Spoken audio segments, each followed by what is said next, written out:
While watching the online lectures, be sure to use the attached packet to take notes on. You'll find the link for the packet here at the title page for each chapter. Click on it, then print out the packet. These gray boxes in the online lectures refer to the slides and pages in the packet. In this online lecture, we're going to learn about the different types of substituents on a benzene ring and how they affect the reactivity of benzene rings. And the big picture here is this. In organic chemistry, we only need to know 3 types of substituents.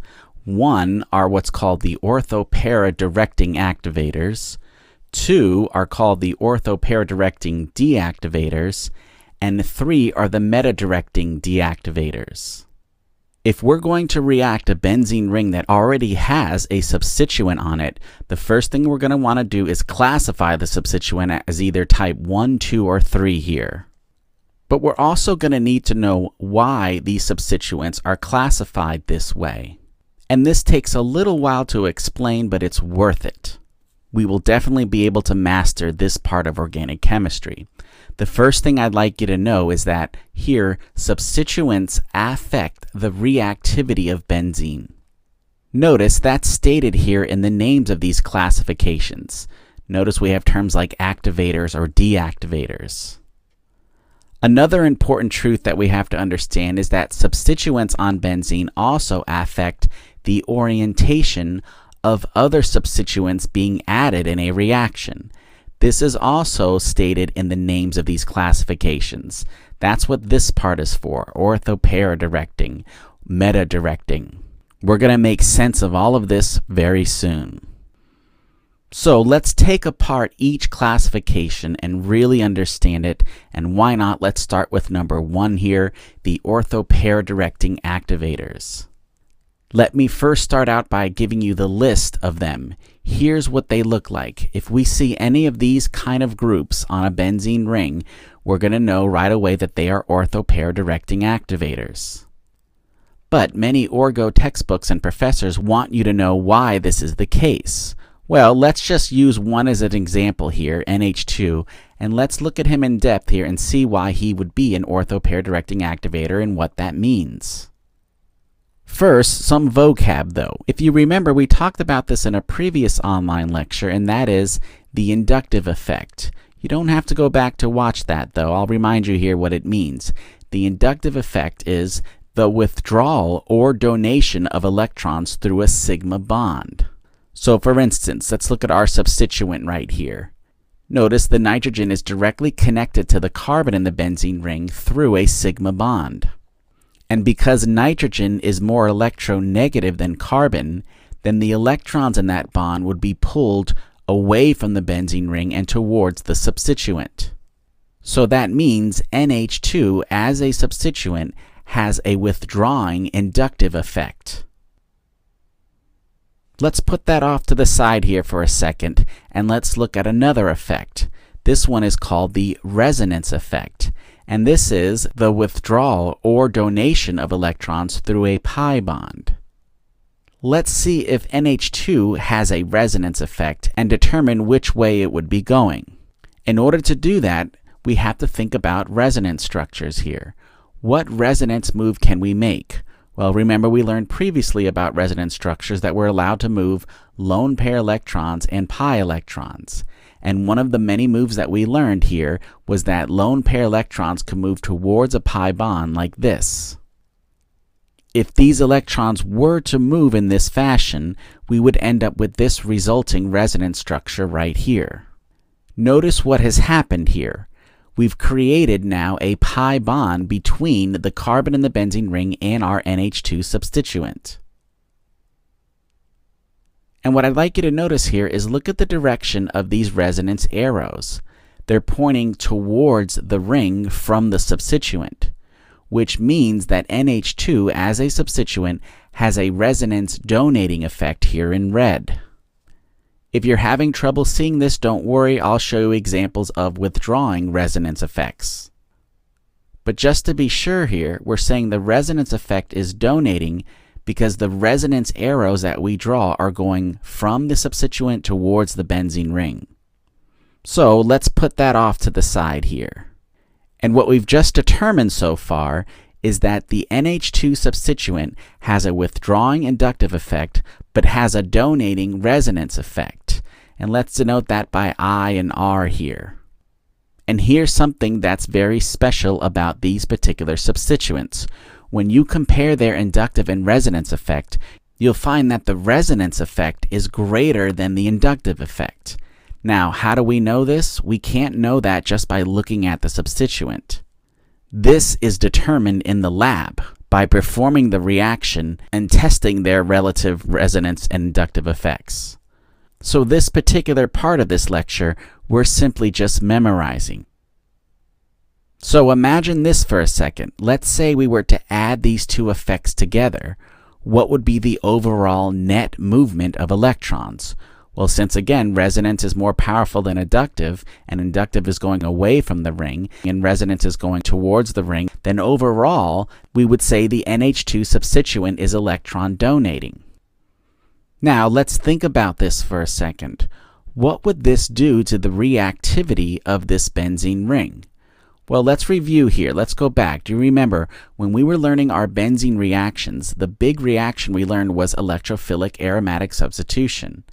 And remember, that involved, after a pre-step, after we've prepped up the electrophile and made him fully electrophilic, then the double bond in the benzene ring goes out and grabs this electrophile here. And if you remember correctly, our intermediate was this structure right here. We got a carbocation. Now, imagine our substituent here, S, is overall electron donating. What would that do to the stability of this carbocation? Well, think about it. If it's positively charged, then donating electrons towards him would make him less positive and therefore stabilize this intermediate. And again, remember, stabilizing an intermediate means that it would favor the reaction to happen. And here's a very key point that I want you to know. From now on, if a substituent on a benzene ring is overall electron donating, then it's an activating substituent. That simply means it makes the benzene ring more reactive towards electrophilic aromatic substitution. And what you see in front of here is the reason why that's so. So, going back to our substituent here, we're saying that he's overall electron donating, and for short, sometimes we're going to call that an EDG, for electron donating group. And again, because his resonance effect is greater than his inductive effect, we're saying he is overall an activating substituent. So that's why this NH2 substituent in the title of his type of substituent has the term activator in it. Now let's see where this other part of the term comes from, ortho-para directing. And let's explain that part of the term first before we explain why it is this way. What this means is if you add an electrophile to this benzene ring under a typical electrophilic aromatic substitution reaction, the NH2 substituent already on the benzene ring is going to orient the newly added electrophile ortho to him, as in ortho to the NH2 group, as you see right here. Notice the electrophile was added ortho to NH2. So, in a sentence, we can say, the NH2 substituent directs other electrophiles ortho to him. But notice the term is ortho-para directing. So that also means this is true. If you add an electrophile to this molecule right here, the NH2 will orient the electrophile also para to him, as we see right here. So the NH2 group simply directs the electrophile to two different places. Now, if you're thinking, well, which one is it? Well, here's what we're learning. Basically, look at this example. If you were to have this molecule right here, and let's say we wanted to predict the product of this with Br2 and FeBr3. Well, think about it. We learned in a previous online lecture that Br2 in FeBr3 adds a Br to a benzene ring. And what we're learning in this lecture is that if the benzene ring already has a substituent on it, in this case the NH2 substituent, and we happen to have memorized or know that he happens to be an ortho-para directing activator, then that means we add the Br to the benzene ring in those two different ways, meaning one of the products would be this, where the Br is ortho to the NH2, and that means we'd also get another product where the Br is para to the NH2 group. So the ortho-para directing part of this term helps us get to quick product and helps us know the types of products that we're going to get. Now, if you're wondering if we get more of one product than another, that I'm going to leave for another online lecture. For now, let's just know that 2 products are possible. Now, that's something you would do quickly, let's say, on an exam. But what's important in organic chemistry is to know why the NH2 group is ortho-para directing. So let's go back here and analyze this. And what I'm going to show you is the way to prove that he's ortho-para directing. So watch this. Let's say, again, we add some generic electrophile to our molecule. And remember, the first step of electrophilic aromatic substitution is that the electrons here in the pi bond go out and grab this electrophile. And let's just say by random chance, after this step, we happen to add the electrophile ortho to the NH2 group. That means you would end up with this as your first intermediate. Notice we do have the ortho arrangement right here. But if you remember from a previous online lecture, this intermediate has resonance. And let's look at that resonance here. Remember, one of the resonance moves I could make is I can say these pi electrons move this way towards the positive charge. If that happens, we end up with this resonance structure right here. And we can keep going. If these pi electrons move this way, then we would end up with this resonance structure right here. Now, remember, we learned in that previous online lecture about electrophilic aromatic substitution is that we always get these 3 resonance structures. But notice what the NH2 substituent can do with this resonance structure. We can say that the electrons on top of the nitrogen here fall down between the carbon and nitrogen, and we end up with an additional resonance structure. And here's a key point. Not only do we end up with this new resonance structure, but this one is relatively more stable than all the rest. Remember, we learned in a previous online lecture that if a resonance structure has more bonds and therefore more octets, it's more relatively stable. And this resonance structure happens to have more bonds and therefore more octets. So think about this for a second. Note to self, adding an electrophile ortho to an NH2 group gives you a very relatively stable intermediate in the reaction mechanism. And in fact, let's keep track of all of this. So far, what we've looked at here is adding an electrophile ortho to the NH2 group, and it happens to land on a relatively stable intermediate. Let's do the same analysis, but now add the electrophile meta, and also let's even look at para and see what happens. So, going back here, let's look at adding the electrophile meta. Again, we go out and grab this electrophile here, and let's add a meta to the ring. We would end up with this first intermediate. And notice we have our meta arrangement here. And again, let's study the resonance and see what we get. Well, we know that we can draw this resonance structure right here by making this move. That would give us this result.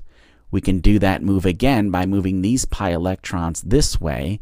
That would end up with this as a resonance structure. But notice, after this last one, there's no additional resonance structure that we can draw.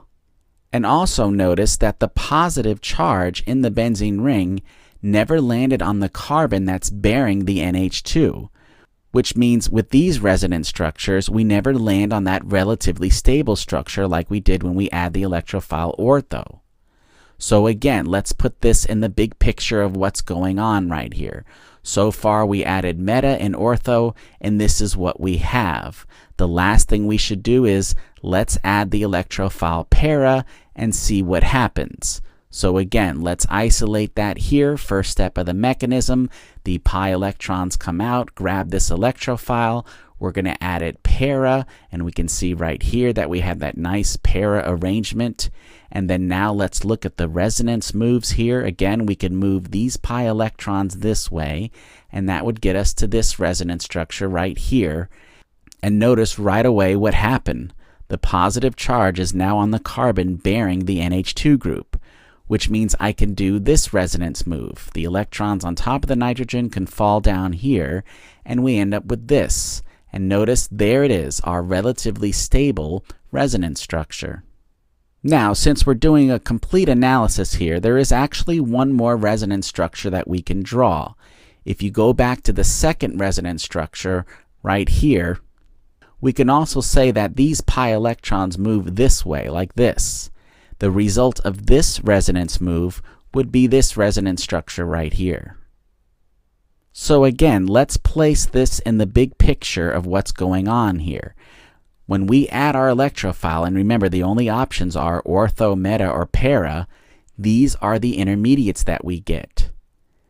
And it's only the ortho pathway and the para pathway that lead to that relatively stable resonance structure and also more resonance structures.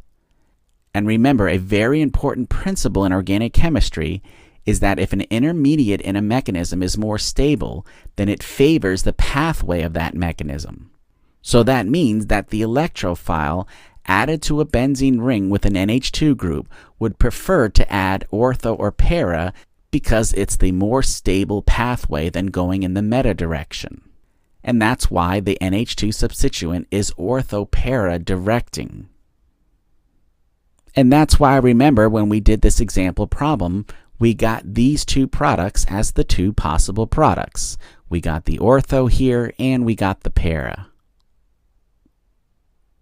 So, going back to our list here, remember, these right here are your ortho-para directing activators. And what I just explained here is true for all of these particular substituents in this category. Notice what they all have in common. They have the lone pair of electrons right here. This is something that you're obviously going to have to memorize. And in another online lecture, I'll give you the complete list so you can be ready for your next exam. For now, remember, we're just understanding why substituents are the way they are. In fact, I'd like to make another little point here about these two substituents in particular. Let's look at one of these substituents here and compare it to the NH2 substituent that we previously studied. Remember, we saw that he had a donating resonance effect because when you went to draw a resonance structure, the electrons moved in this direction. And we also knew that because the resonance effect is more powerful than the withdrawing inductive effect, that overall electrons are being donated to this ring by the NH2 group. Now, for our molecule on the right, notice we could draw the same resonance, as in these electrons move this way like this, which means technically that this substituent also has a donating resonance effect. And you'll have to take my word for it for now, his resonance effect is also more powerful than his withdrawing inductive effect, so overall he is electron donating. But the thing that I want you to see here is which substituent is more overall electron donating. Well, think about it. The substituent on the right here has an oxygen. And remember, we know oxygens are very electronegative, which means, of course, they like to attract electrons toward them. So think about this for a second. Let me spread out this substituent to get a better look here.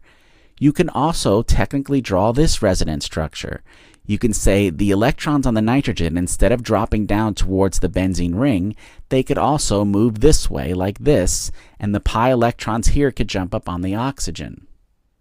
Since this other resonance move is possible, it means that this substituent has less of an overall electron donating effect. However, he's still overall electron donating.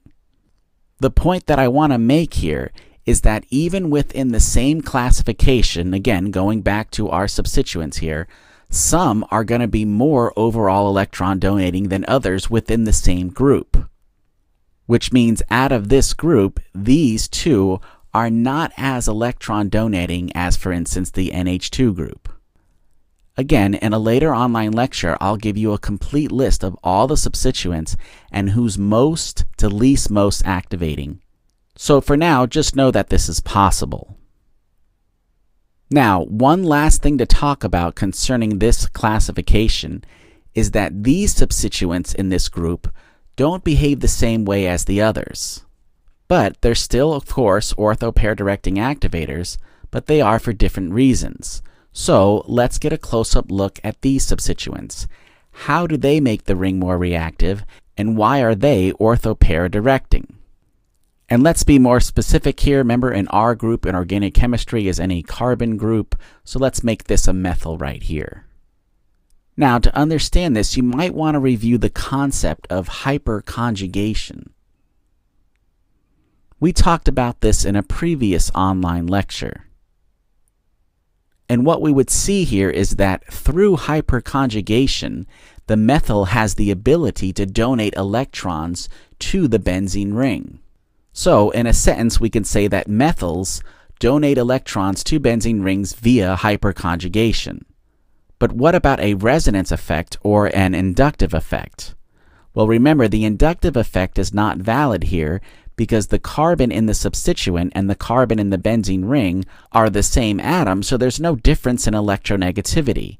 So there's basically no inductive effect here.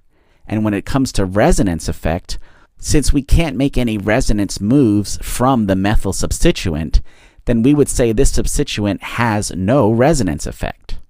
So the only effect here is a hyperconjugation effect. And since it's electron donating overall, that means that this substituent overall donates electrons to the benzene ring, making him an electron donating group. So think about what this means. Remember, we learned before that if a substituent on a benzene ring is overall electron donating, then it is an activating substituent.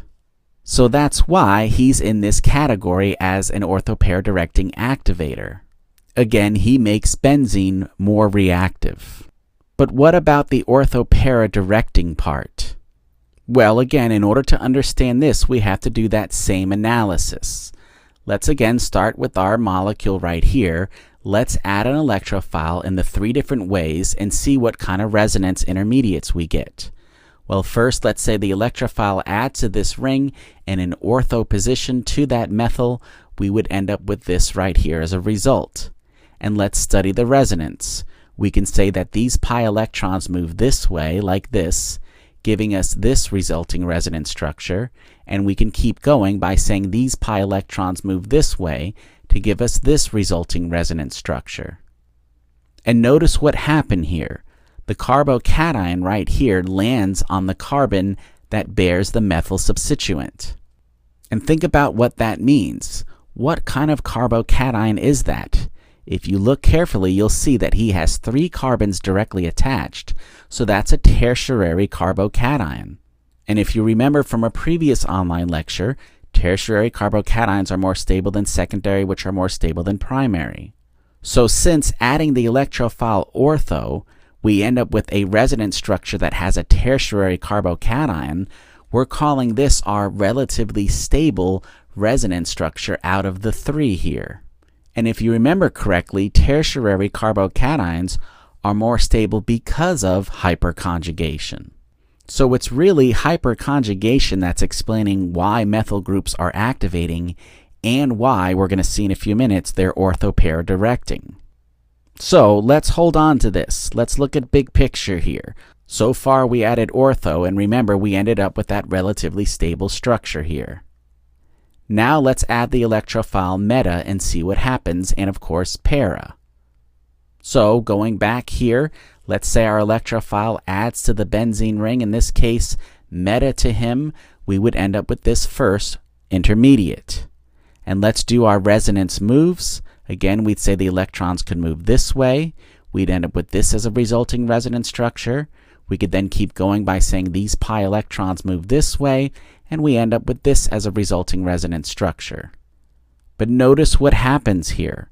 Look at all of your carbocations. None of them land on the carbon that bears the methyl, which means we never achieve that tertiary carbocation. All of these carbocations here are just secondary. So again, notice, positive charge basically skips the carbon in the benzene ring that has the methyl. This is a very important observation because we're going to see later on how to evaluate substituents that don't fit into our categories. And I'd like to plant the seed right now.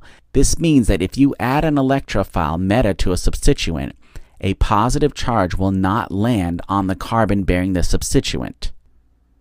We have an online lecture that's devoted to that point alone, and you should watch that later. So, going back to our analysis here, we've added ortho, we've added meta, and this is what we got so far. The last thing to do is now add para. Well, let's see what happens here. Again, the mechanism says that the electrons come out, grab the electrophile, and add the electrophile para to the methyl. Here is our first intermediate. Drawing resonance again, we say pi electrons move this way. We end up with this as a result. And notice what happened here in our result. Our positive charge has landed on the carbon that bears the methyl substituent. So there it is, our tertiary carbocation and our relatively stable resonance structure. However, the resonance can keep going here. We can say that these pi electrons move this way, and we end up with this third and final resonance structure. So there is our complete analysis here. Plugging it back into the big picture here, notice when we add the electrophile, if we add it ortho, then we get the nice relatively stable intermediate, and we also get it when we add the electrophile para, but we don't get it meta, which means that the ortho-para pathways are going to be preferred. So this is why a methyl group is ortho-para directing. And what does this all mean to us? Well, again, example problem here. If I have this molecule, and let's say I add Br2FeBr3, and we need to quickly predict the product, all we do is first remember that Br2FeBr3 adds a Br to the benzene ring. Then we look at the substituent here and ask ourselves, what kind of substituent is this? Well, he happens to be an ortho-para directing activator, which we have memorized. That means we're going to put the Br ortho to him. That's one of our products. And we're also going to get the other product where the Br is para to him.